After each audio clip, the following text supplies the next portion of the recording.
בספטמבר 2012 קיבל איש העסקים אדוארדו אלשטיין מארגנטינה החלטה להפוך לשותף של נוחי דנקנר בקבוצת IDB שנקלעה למשבר נזילות קשה. כמעט מבלי לבדוק, השקיע אלשטיין ב-IDB 100 מיליון שקל דרך חברת בגנדן שדרכה שולט דנקנר ב-IDB. תוך זמן קצר ירדה השקעתו לטמיון. אלשטיין הבין שעשה טעות, נפרד מהשותפות עם דנקנר והחליט ללכת על IDB לבדו. ימים ספורים לפני קבלת ההחלטה הסופית בדבר זהותו של בעל השליטה הבא של IDB, נאות אלשטיין להעניק ראיון ראשון לעיתונות הכלכלית בישראל. Pleased to have you here, Eduardo. What can you tell us about yourself? Who are you? Where do you live and what is your business in Argentina? I live in Argentina. I was born in Argentina. I work in Argentina for the last 33 years. My main activity is investment, and we do it mainly in the real estate field and in the finance. How did you meet with Nochi Dankner?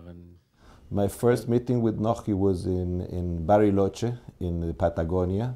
He came to visit his daughter we did a Passover dinner. We do programs in Latin America for Israel backpackers. We support houses for backpackers. There's a range of 10,000 young backpackers visiting Latin America every year. And in one of these dinners, Nochi came to visit his daughter, and my sister, who came from Israel, told me, Eduardo, you should meet Nochi. We met at that time, and then I saw him only once, and we talked on the phone for the years, but on the last year, we met many times to try to solve the situation of his crisis. Can you tell us a little bit more details about your meetings in September 2012? The meetings with Nochi were very interesting because I went to meet him. First meeting was before Shabbat on a Friday when we come. We go every year to do a trip with friends to visit the Baal Shem Tov in Elul. And after that trip, I came to Israel. I had a meeting before Shabbat with him. He said, I'm very interested that we continue this conversation. We spent the whole Sunday in his house. I told him all the experience I had in the crisis, how I would face the situation, what I would do. He asked me, would you like to join? And I said, I'll think about it. And then he said, I need a fast answer. And we said, okay, we will join you. And that was the time that we agreed to be going together with him to solve it. And we worked with him for a long time. And at the time that you decided to invest $25 million and then check the situation? I tell you, the first 25, it was very, very fast. We didn't do any due diligence at that time. We decided he's under too much stress. He needed to be making the decision in like less than a week.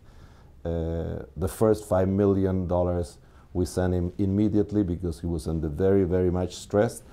And I thought this was going to be a very good way to start something in Israel. I like Nochi a lot. I think he's a great guy. I even today people ask me why you fight. I feel he's a friend. We are not talking in the middle of this situation, but of course I feel very good things about him. And the situation is that when we started that we can solve it 25, it increased to 100, and then we got into a final meeting with the bondholders where they said, Eduardo, this cannot solve unless you put $200 million, on which in that moment I offer him, instead of him being 50-50 partners, to be 25. And he got kindly offended, and that was the end, but we did not have a fight. We promised to continue having a good relation for life, so at least in my part, that's it. In there. Then you decided to go back from the deal, and then you came back to the table. How would that happen? When they called again and they said we are going to, you mean call when say they? You mean the trustees? No. The trustees told us, Eduardo, you're talking only with Nochi, but we are in really situation of ownership of the company because they owe us 2 billion shekel. And you're talking with him, and you're discussing if it's the 50 or the 25, you should talk with us. And that's how we start talking. We had a second meeting after we left in New York. then Nochi decided to go with Granowski, which is, I'm sure he chose his best way.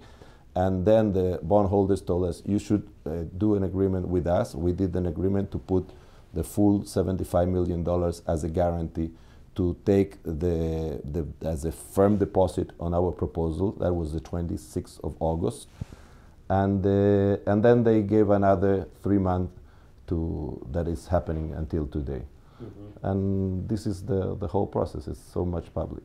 Do you upset with your relationship with Nochi, or you feel this is like doing business, you take risk and that sometimes the risk is going against me? I am not upset with him. I think you don't change people after 20, after 30, and much less when it's after 50. I think he's a great guy, and I think it's not easy for him to accept a partner. It's hard to have a partner, and I understand that we are bringing a lot of experience. We are bringing experience in crisis and much more capital than we anticipated a year ago. And we thought we don't have the same style, but we don't have a fight. I mean, at least in our side, it's not a fight with Nochi. When and how did you met with Moti Ben Moshe and decided to give a joint proposal? Moti, as I told you, we had telephone discussions before. I was not sure that he was going to put a proposal. He looked serious because he said, I'm going to be putting the most aggressive proposal. Our proposal by far was the best. And we know that gave an open gate to meet. And last week I decided, that as we have a team, here, Saul and Sholem had a previous meetings here in Tel Aviv discussing terms and conditions, but we didn't want to do anything until we meet face to face. And when we did the meeting face to face, we realized that is what it's the common strategy. This company cannot have a 50-50 partnership if both partners want something different. And what we realized is that we spent 3-hour meeting with no one else, and we only discuss is what you want and what I want. And both agree that we want professional management, independent management, and having a very professional board of directors. What did you learn about doing business in Israel? We learned a lot. It's not easy, but we like the challenge. It's not easy, and you have to be very patient. You have to know that anything has another thought, anything has another delay, anything that you feel is going to be closed today could be another month, it could be another week. But my belief is that when you want something really, if you are consistent and persistent, we might get it. And we are very positive. We think that investing here is a must. We did business 33 years. We are very happy to invest here. We think the economy of Israel is growing. We think its income per capita is also growing. And we think that having part of our investment here is, for us, a challenge. It's not easy to do business in Israel, but I expect that this should be for children and my grandchildren. And when we said the same thing with Moti, we shake hands and we are only expecting. The decision now is in the bondholders and the court.